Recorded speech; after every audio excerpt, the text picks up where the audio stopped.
The wedding did not fall apart at the altar. It fell apart 2 hours earlier, on a phone screen the groom never expected to look at again. The pastor was alone when the result arrived. No warning, no phone call, just a confirmation staring back at him. HIV positive. The man preparing to preach vows of faithfulness and lifelong commitment suddenly understood that everything about this day was built on a future he could no longer promise. Outside that room, the church was filling up. Guests were arriving. The bride was getting dressed. Inside, the pastor sat in silence, realizing this wasn't just a medical result. It was a line drawn through his future, his health, his marriage, his ministry. 2 hours from now, he was supposed to stand at the altar and begin a life he could no longer explain, let alone defend. He thought about the vows he was meant to speak. He thought about the congregation watching him. He thought about the woman waiting to marry him, unaware that this result existed at all. And then the most dangerous question surfaced. If he walks down that aisle, when was he supposed to tell her? After the ceremony? After the honeymoon? After her life was already tied to his? The church doors opened. The ceremony time arrived, but the pastor never took his place. As guests stood and turned toward the aisle, expecting to see a groom filled with faith and certainty, the altar remained empty. And while the bride began her walk, believing this was the first step into forever, the man she was marrying had already decided that the truth would destroy this wedding, no matter where it was revealed. Because this was no longer about love alone. It was about a result, a secret, and a choice made in silence just hours before saying "I do." If you want to uncover more chilling true crime stories and see justice exposed, subscribe to Crime Vaults as we bring light to the darkest true crime cases and never miss the secrets hidden in plain sight. The test was never supposed to matter. For the pastor, it began as a formality, something responsible, something routine, a final check before marriage, a requirement he had encouraged others to follow for years. He believed he knew the outcome. He had no visible symptoms, no warnings, no reason to suspect his life was about to fracture.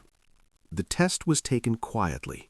No one was told, not the church, not the bride. At the time, it felt harmless. But results don't care about intentions. Days passed without a response. Then the wedding week arrived. Rehearsals, smiles, photographs, promises spoken easily, without hesitation, and still no result. By the morning of the ceremony, the pastor had almost forgotten about it, until his phone vibrated. The message didn't ask him to sit down. It didn't offer comfort. It didn't explain how long this had been in his body. It simply stated the truth, a truth that forced him to look backward. He thought about moments he had dismissed, an illness he brushed off, a past relationship he believed was far behind him. Suddenly, time itself became dangerous. How long had this been there? Who else could have been affected? And why was this arriving now, on the one day his life was meant to begin again? Outside the room, final preparations were underway. Inside, the pastor realized something chilling. This result didn't just threaten his future, it raised questions about his past, questions he had never prepared to answer publicly. And in less than 2 hours, he would be standing in front of hundreds of people being asked to promise a lifetime he could no longer define. By the time the knock came at the door telling him it was almost time, the pastor wasn't thinking about vows anymore. He was thinking about exposure. Because once the ceremony began, there would be no quiet moment left to tell the truth, and whatever choice he made next would follow him for the rest of his life. When the ceremony didn't start on time, people began searching for a reason, and almost immediately, suspicion turned in one direction: the bride. She had been quiet that morning, calm in a way that some found unusual, too composed for a woman minutes away from marriage. A few guests noticed she hadn't mentioned the groom much during preparations. Others remembered how quickly the engagement had happened. Whispers began to form, not facts, just assumptions. Inside the church, no one imagined the groom was the one in crisis. After all, he was the pastor, the man known for certainty, the one who guided others through hard truths. People believed pastors didn't hesitate. They didn't imagine him locked in a room, staring at a result that had stripped him of every answer. As the bride waited, unaware of the test or the decision unfolding elsewhere, the silence stretched longer than it should have. Ushers avoided eye contact. The coordinator stalled. Someone suggested a delay due to nerves. But nerves don't leave an altar empty. Behind closed doors, the pastor was reaching a different realization. Once he stepped into that sanctuary, the story would no longer belong to him. Questions would come. Timelines would be examined. His private medical truth would become public speculation. And no matter how carefully he explained it, one detail would dominate everything else. Why today? Why now? Why wait until the wedding to confront it? Outside, the bride finally took her place at the entrance of the aisle. She still believed the delay was temporary, that love was waiting just a few steps ahead. What she didn't know was that the moment she took her first step forward, the narrative was already shifting, not towards celebration, but toward blame. Because before the truth could surface, the story was already being written for her. And once a crowd decides who they think is responsible, the truth rarely arrives without damage. By now, the pastor understood something he had been avoiding since the result arrived. There was no version of this day that ended quietly. If he walked to the altar, the truth would follow him there eventually, into the marriage, into the church, into every sermon he would ever preach again. If he didn't walk to the altar, the damage would be immediate and public. Either way, this moment was no longer private. He looked at the clock. Less than 30 minutes remained. He imagined standing before the congregation, repeating vows about honesty and commitment, knowing he was withholding the most important truth of all. He imagined the questions that would come later. Why didn't you say anything before the wedding? Why did you wait? Why did she have to find out after? And then came the realization that changed everything. Once the ceremony began, the choice would no longer be his. The church would expect explanations. The bride would expect answers. And the truth, once spoken, could not be controlled. This wasn't just about love anymore. It was about responsibility, about whether silence, even for a few more hours, would turn a medical reality into a moral failure. The pastor reached for his jacket, not to prepare for the ceremony, but to leave the building. Outside the room, the final signal was given. It was time. Inside the sanctuary, guests rose to their feet, and somewhere between that moment and the bride's first step forward, the pastor made the only decision he believed he could live with. He chose absence over deception. What he didn't yet understand was that walking away wouldn't stop the questions. It would only make them louder. Because an empty altar doesn't erase the truth, it demands it. Inside the church, no one announces a problem. The music begins as planned. Guests rise from their seats, turning toward the aisle. They expect to see a groom waiting at the altar. Instead, they see nothing. The altar stands empty, undecorated by presents, unanswered by explanation. At the entrance, the bride receives the signal to walk. She hesitates for just a moment, confused by the delay. Then she steps forward anyway. Each step down the aisle stretches the silence. People glance toward the front of the church, then back toward the doors, then at each other. Still no groom appears. Whispers return. sharper now, edged with disbelief. Someone assumes a mistake. Someone else assumes nerves. No one yet imagines abandonment. By the time the bride reaches the front, the truth is unavoidable. There is no one waiting for her. The officiant doesn't speak. The coordinator freezes. The room holds its breath. Seconds pass that feel much longer. Then a quiet movement near the back of the church. Someone stepping out, phone in hand. Word begins to spread, unevenly, imperfectly. The groom has left. Not delayed, not preparing, gone. The bride turns slightly, searching the room, still expecting an explanation that doesn't arrive.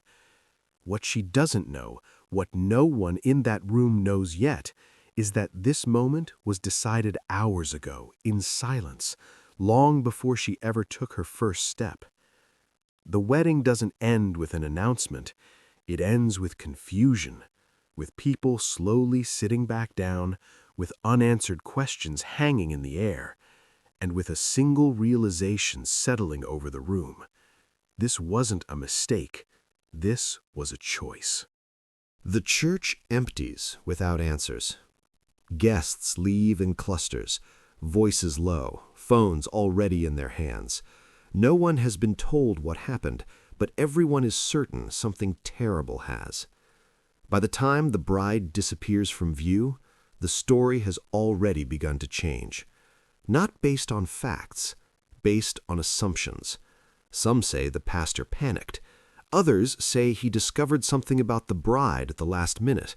A few suggest fear, doubt, or betrayal. No one considers the possibility that the truth belongs to him.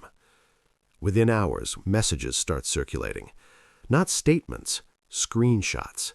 Not explanations, questions. Why would a pastor abandon his own wedding? Why wait until the ceremony had already begun? Why say nothing at all? The silence becomes suspicious.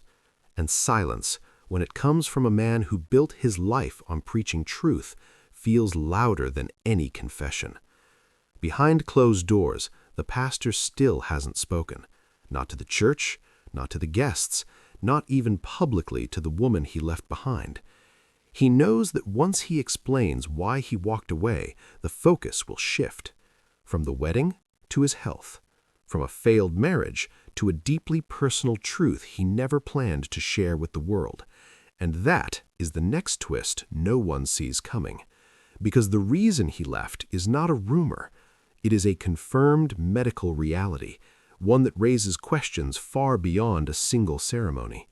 Questions about timing, about responsibility, about whether walking away was an act of cowardice or the only honest choice left. As speculation spreads and sympathy fractures into sides, one thing becomes clear. This story is no longer about a wedding that didn't happen. It's about a truth that arrived too late to be handled privately and too early to be hidden. The first hint doesn't come from the pastor. It comes from a quiet shift in tone. Church leaders stop answering questions directly. Statements are delayed. Words like privacy and sensitivity begin to appear. That's when people realize this isn't a simple disappearance. Something serious is being protected. Days later, confirmation reaches the inner circle. Not details, not explanations, just the truth that the pastor is facing a personal medical diagnosis. And suddenly, the story turns. Speculation slows. Accusations soften. New questions replace the old ones. This wasn't fear of marriage. This wasn't doubt. This was a man confronting a reality that would permanently change how the world sees him. For the first time, some begin to ask a different question. What would have happened if he had gone through with the ceremony? If he had spoken vows knowing he would need to reveal the truth immediately after? If the bride had learned about his diagnosis only once her life was already legally tied to his? The silence that once looked cruel now looks complicated. But complications don't erase consequences. Because while the pastor struggled privately with a life-altering diagnosis, the bride was left to face public humiliation without context. She endured whispers she couldn't correct, blame she couldn't escape, a collapse she didn't cause. And that is where the story fractures. One side believes the pastor acted responsibly, choosing honesty over appearances. The other believes responsibility also includes timing, communication, and compassion. Both sides are right about one thing: there was no choice here without damage. And as the pastor prepares to finally speak for himself, the question is no longer whether he should explain. It's whether any explanation can undo what has already been done. When the pastor finally speaks, it isn't in a church, it isn't from the altar, and it isn't in front of the woman he left behind. It comes quietly, carefully worded, brief, measured. He confirms that a medical diagnosis received hours before the wedding forced him to make an impossible decision. He does not name dates. He does not explain how long he is known. He does not answer why no one, including the bride, was told sooner. The explanation satisfies no one completely. For some, it confirms what they suspected all along, that the wedding was stopped to prevent a deeper harm. For others, it raises new doubts. Why wait until the ceremony had already begun? Why leave without a word? Why allow the bride to walk into humiliation alone? The bride, meanwhile, says nothing publicly. No interviews, no statements, no corrections. Her silence becomes its own form of testimony. Those closest to her say she was blindsided, not just by the absence at the altar, but by the realization that the man she trusted had been carrying something life-altering without sharing it. Supporters rally behind her, calling the decision cold and calculated. Supporters rally behind him, calling it responsible and restrained. And in the space between those two sides, the truth sits uncomfortably. Because this was never a story with a villain and a hero. It was a story about timing, about disclosure, about whether truth delayed becomes betrayal or protection. As the debate intensifies and the pastor steps away from public ministry, one thing becomes impossible to ignore. The wedding may have been called off in a single morning, but the consequences are still unfolding. If you want to uncover more chilling true crime stories and see justice exposed, subscribe to Crime Vaults as we bring light to the darkest true crime cases and never miss the secrets hidden in plain sight.